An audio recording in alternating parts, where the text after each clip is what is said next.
Hey everyone, what's up? Sam and Andy here from Guitar Gear Giveaway. We have had the new Gibson Les Paul Custom 70s arrive, and I'm not going to lie, they've kind of blown us away a bit, haven't they? Amazing. Really, really good. Love so we wanted to jump on, do a quick video, talk you through some of the specs, have a little noodle, see what they sound like, what they look like.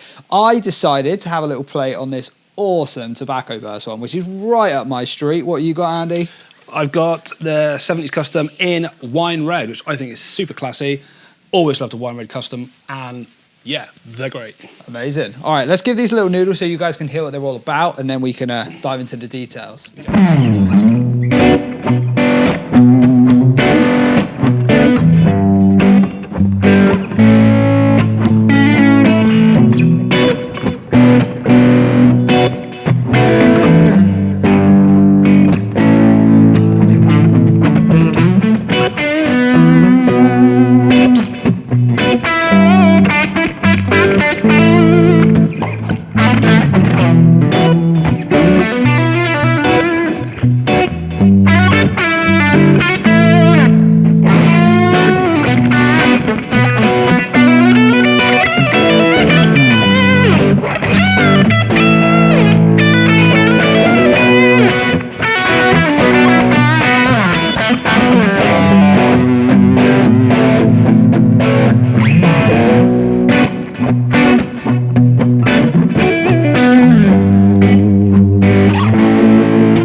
Yeah, man, these are so cool.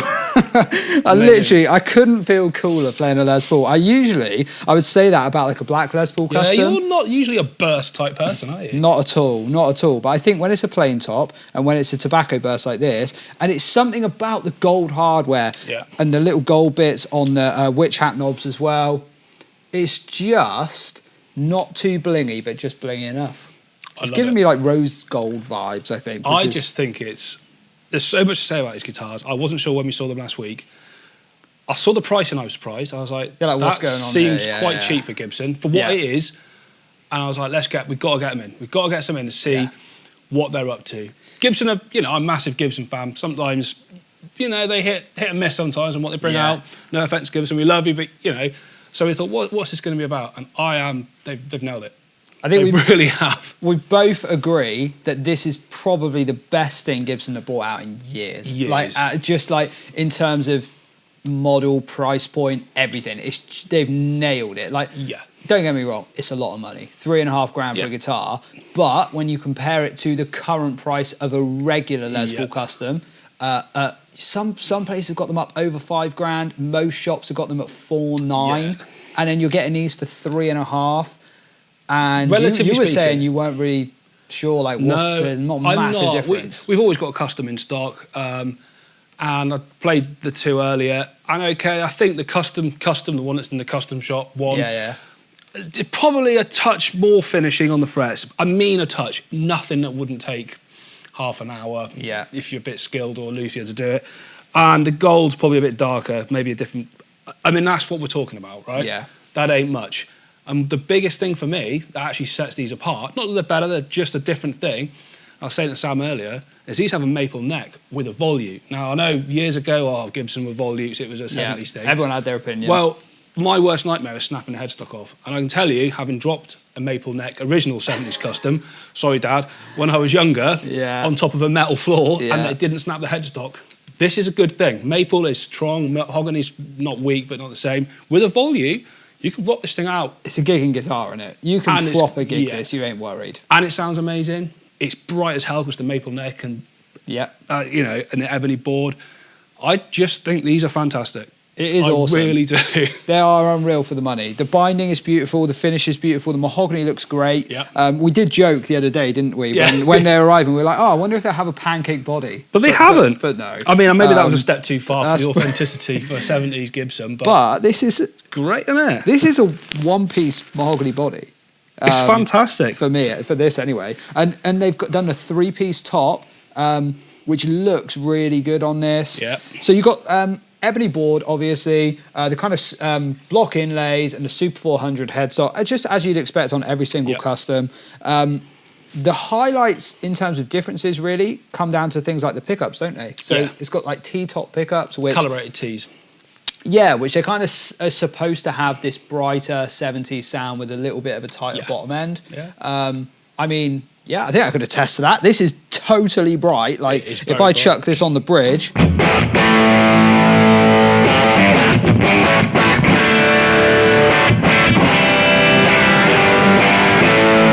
But then the neck is not too woofy, even if you chugged it out on an E.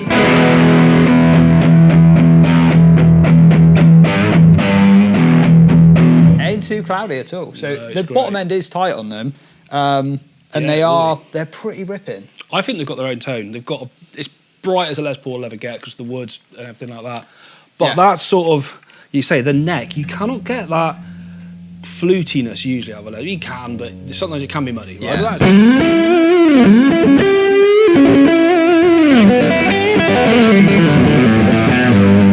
Turn it down.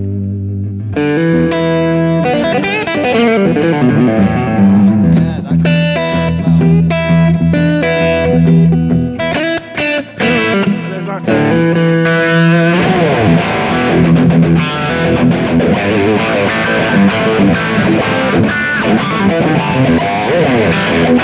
That guitar, that can do a lot. That is no pedals, that's just volume off.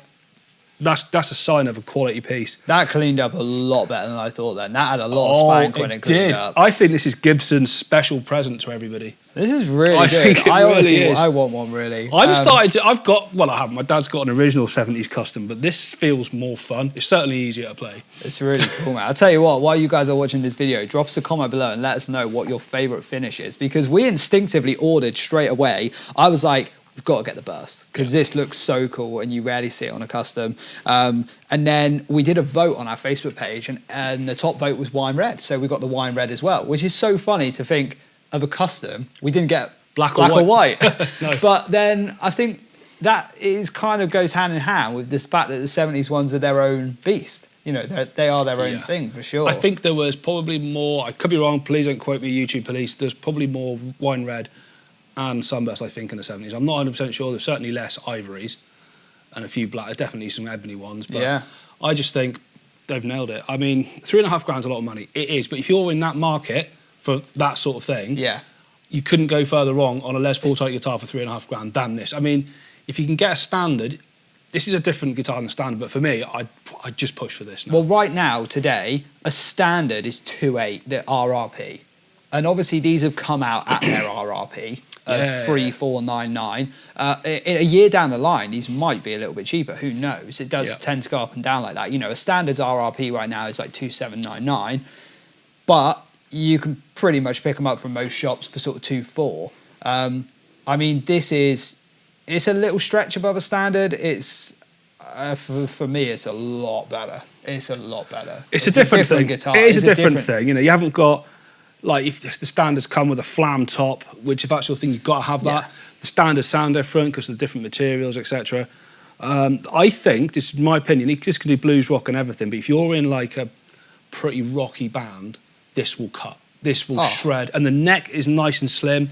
This is a hell of a guitar. It shrieks.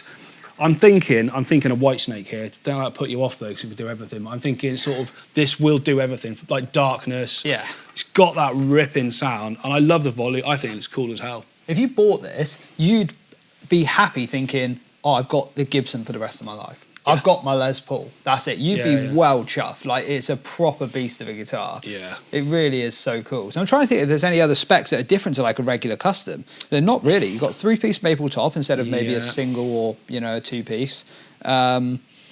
The hardware. Gold-plated. Gold-plated same hardware same there, thing. So these are obviously being made in Nashville. Just not in the custom shop. There was a lot of confusion about that, actually. Yeah. When these went live, people were like, because Gibson were like, we're bringing back the custom. And everyone was like, what are you on about? Yeah, it's already been You out. do customs. And you do reissues of customs. Yeah, they weren't very clear by saying that this is a custom made in the regular factory. I know why now. It's just hit me. Go on. I think I know why they've done it. I could be wrong. Again, it's just my opinion, not, please, this is the statement. I think they've done it in the normal Nashville shop, because if they did it in the custom shop, the historic collection, there would be people saying that's not real. It hasn't got the ABR drilled post. It hasn't got the pancake body. It doesn't weigh 150 kilograms. Yeah. I think they'd get hammered for it because it just hasn't got the, say, I'm not using the word faults, the quirks of a 70s Gibson. And I don't think Gibson really wanted to do that. Stick it in the Nashville factory. It's kind of it's a 70s. It's not exactly the same. It's a bit like the Fender reissue stuff. It's sort of, it's there.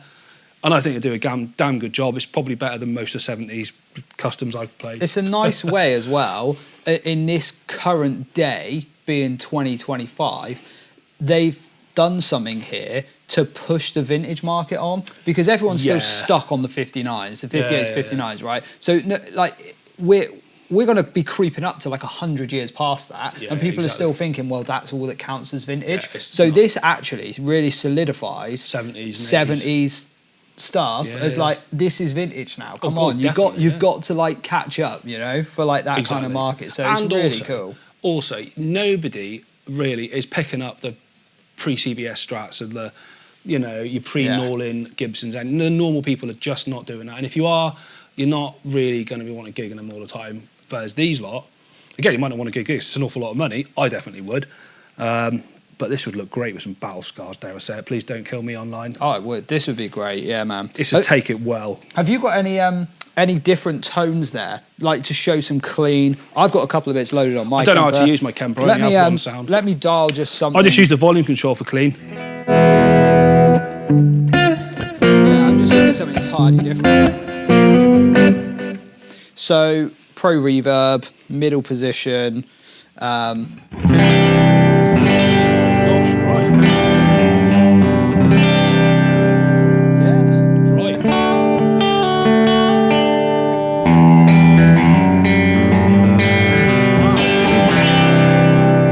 Solid. That is solid. It's good, isn't it? I reckon if you even roll it down a little bit. A little bit darker down there. Isn't it? Yeah, and it's like Teddy-esque. Yeah. It's got snap, hasn't it? It's got snap. Yeah. Really cool. Amazing, man. Yeah, well, so I said it's good for like sort of rock bands. It's good for anything you want to use a guitar for. It's also got the deadly strap bands. Just rip your fingers off. Razor sharp, like rip your fingers off. I keep catching my hand down here, and I'm just like, I'm gonna be bleeding soon. But who doesn't just take them straight off and put locking nuts on, locking bits on anyway? The thing is, it's a genius move. I actually really like them. They're really cool. Oh man, I don't know. I'm a fanboy. I feel like we should be critiquing these more. I mean, the only thing we can say, in all honesty, right, is when we pulled them out the case, is Andy was saying the nuts were just super dry. And a little bit tight. Were you talking about the guitar? Yeah. Yeah. And I had to oil them up. That isn't meant to be an innuendo. I actually did. So so these are straight out the Nashville factory, and Andy's oiling nuts. Well, yeah, they're just a bit. They just got stuck. They were just sticking a bit. They were sticking just a tiny bit. I mean, it will wear itself into. But these are fresh out of a factory. That's what I mean. They've come over from America, straight to Peach. John, we got rang up John. Can we have two? He sent them over. Literally, they've arrived a few days ago in different weather conditions, and I've unboxed them. Given what it's gone through, if you'd just done that, your nut would be dry. Yeah, exactly. Yeah, I mean, look, even if it wasn't, any excuse for you to lubricate a nut and you'd be on it. So it's great. I think it's a great Gibson. You've smashed it out of the park. I love Gibsons normally, but this just seems like they've really nailed it. I would have thought these would be maybe 4.2 when they came out. I thought they'd be that sort of price point. So for something to surprise me on price from Gibson in today's world is brilliant. Totally. So. And obviously, if you are in the UK, then you'll have a chance to win these. Maybe not before this video goes out, but we'll no doubt be getting these in on a fairly regular basis, and you can go grab some tickets over at Guitar Gear Giveaway. So let's wrap this up, because I'm sure you guys have got bits and bobs to get back to, and we have to get these photographed and ready to go on the site, and I kind of just want to noodle on it a bit more. So yeah, drop a comment below if you've got any questions or you want to know anything more about these guitars. Subscribe for the next videos that are coming up, and yeah, we'll catch you guys in the next one. Laters!